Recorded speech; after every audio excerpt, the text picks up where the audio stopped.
amazing to just kick off the first CRO Summit.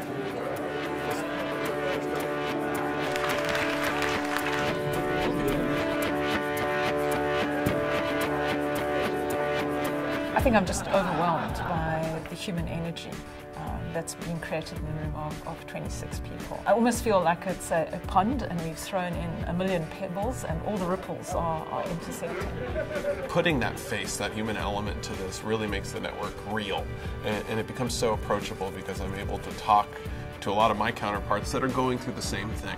And there's literally no one else on the face of the planet that understands what I'm going through as much as someone else is going through it in their own city. This is our first cohort of Chief Resilience Officers, so one of the goals of the summit is for the resilience officers to get to know one another, to be able to put a face to a name, and to begin to really understand that they are on this shared journey together. Well, it's hard to believe that at this time last year there wasn't a single Chief Resilience Officer anywhere in the world.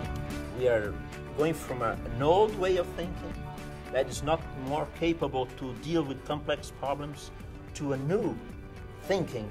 You develop a new type of knowledge capable to deal with complex problems, and new types of solutions come out.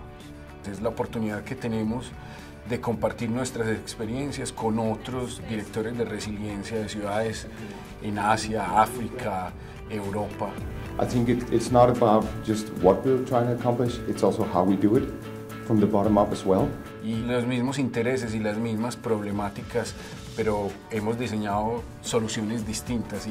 And I think that's the critical question for 21st century, to discuss and to debate and to see solutions for everyday life common people. Sort of surprising, but it shouldn't be surprising that New Orleans shares a lot of social issues with places like Medellin, Colombia, water management issues with Rome, social structure issues with Ramallah. These are all places that I would not have necessarily thought about that we shared a lot of similar issues. I think that's why you see so much enthusiasm, is because of this connection that we've made with one another. I feel so surprised when I see some similarity of problems that the cities are facing.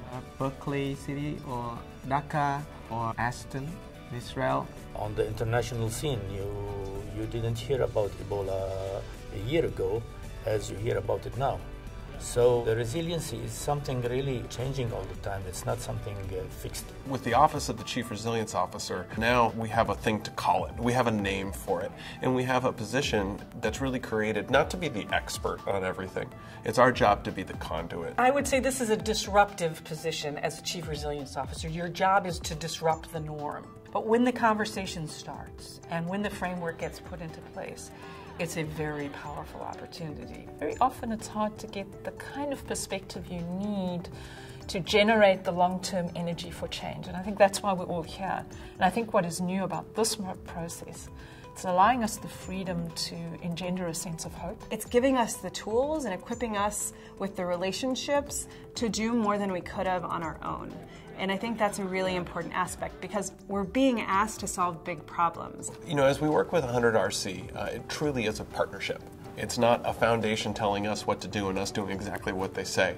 It's not a city saying, hey, this is what we need, and the foundation funding those exact needs. It's a partnership.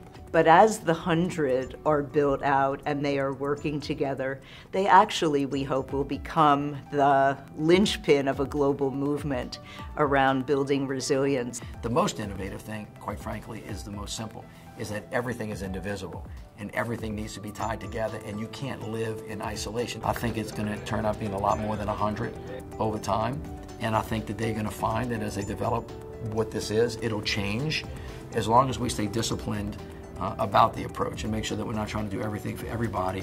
I think that you will find a stronger America and clearly a stronger world.